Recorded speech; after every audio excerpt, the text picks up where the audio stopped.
यहां पर इस क्वेश्चन को देखिए, लिखा हुआ है find the equation of line passing through the points.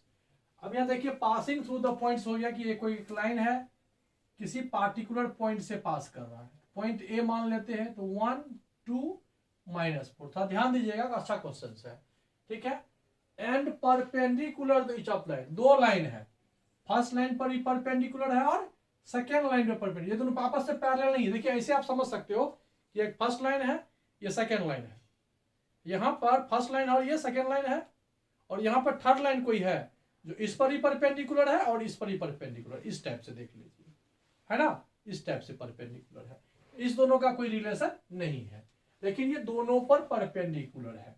अब यहां पर आप देखो कि पैरेलल में हम लोग तो यूज कर लिए सेम डायरेक्शन रेशियो, लेकिन यहां परपेंडिकुलर है।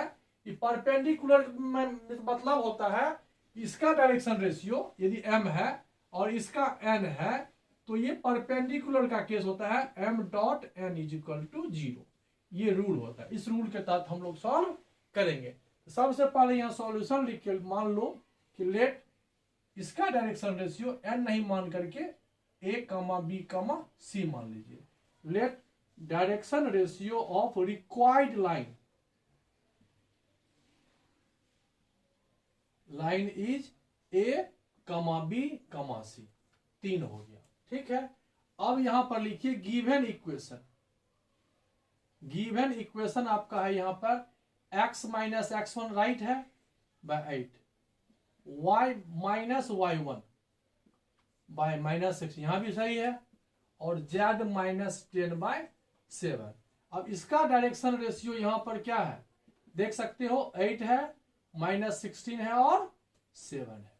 ये डायरेक्शन रेशियो हो गया इस लाइन का, लाइन फर्स्ट, ये हो गया line first. And second equation है आपका x माइनस x1 बाई 3, सही है, y माइनस y1 माइनस कर लो बाय 8, ये भी सही है, और z माइनस z1 बाय 5, ये तीनों पॉइंट है। ये इक्वेशन नंबर हो गया 2।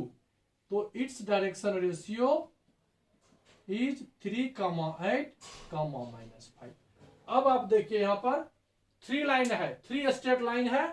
फर्स्ट स्ट्रेट लाइन का डायरेक्शन रेशियो ABC है, सेकेंड का डायरेक्शन रेशियो यहां है, और थर्ड का डायरेक्शन रेशियो जो है यहां पर 3, 8 और 5 है। अब फर्स्ट लाइन जो है, ये इस लाइन जो है इस दोनों पर परपेंडिकुलर है। According to questions, lines perpendicular to both given lines, both given lines.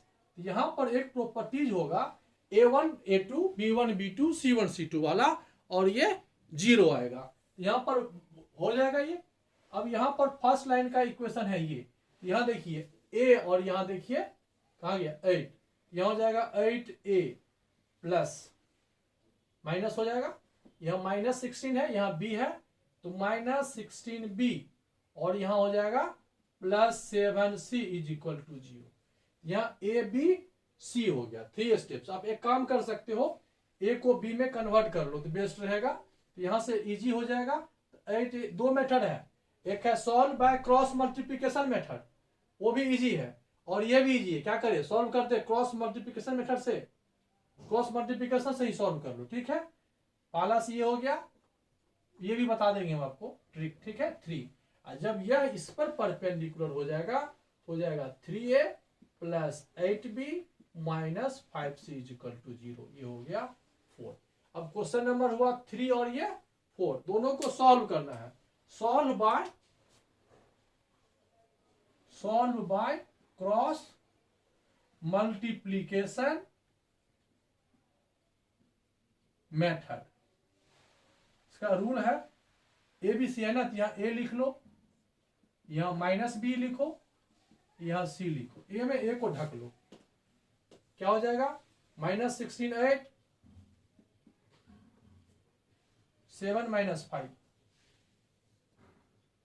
B में B को ढक लो 8 3 7 -5,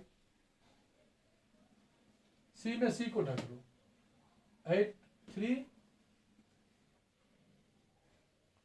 -16 8, अब यहाँ से आगे बढ़ो, a डिवाइडेड बाय, इसको इससे मल्टीप्लाई करते हैं, माइनस माइनस प्लस, 16 5 जा 80, 8 7 जा 56, माइनस करके लिखते हैं, ठीक है।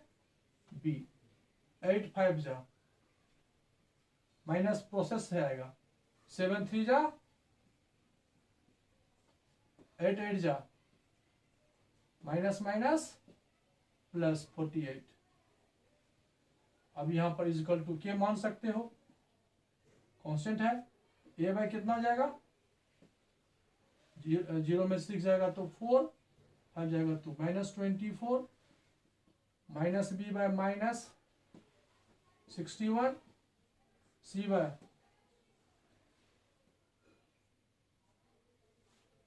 ठीक है। ये 3 पॉइंट्स हुआ, ये माइनस आपका यहां से कैंसिल हो जाएगा, इजिकल टू मान लो के, यह वैल्यू आ गया, ए इजिकल टू -24 के, बी इजिकल टू 61 के, एंड सी इजिकल टू 112 के। कैलकुलेशन चेक कर लेना, कहीं गलत होगा तो उसको करेक्ट कर लेना। अब देखिए डायरेक्शन रेशियो आ गया, डायरेक्शन रेशियो आ गया, पॉइंट पता है, तो इक्वेशन ऑफ लाइन हो जाएगा x minus x1 by direction ratio -24 के, y minus y1 by direction ratio is equal to z minus z1 by direction ratio. कोई कॉमन है, अब के कॉमन लेके कैंसिल कर दो, यही इक्वेशन होगा, किसी से कैंसिल होगा तो ठीक है, नहीं तो यही आपका इक्वेशन हुआ। आ गया समझ में।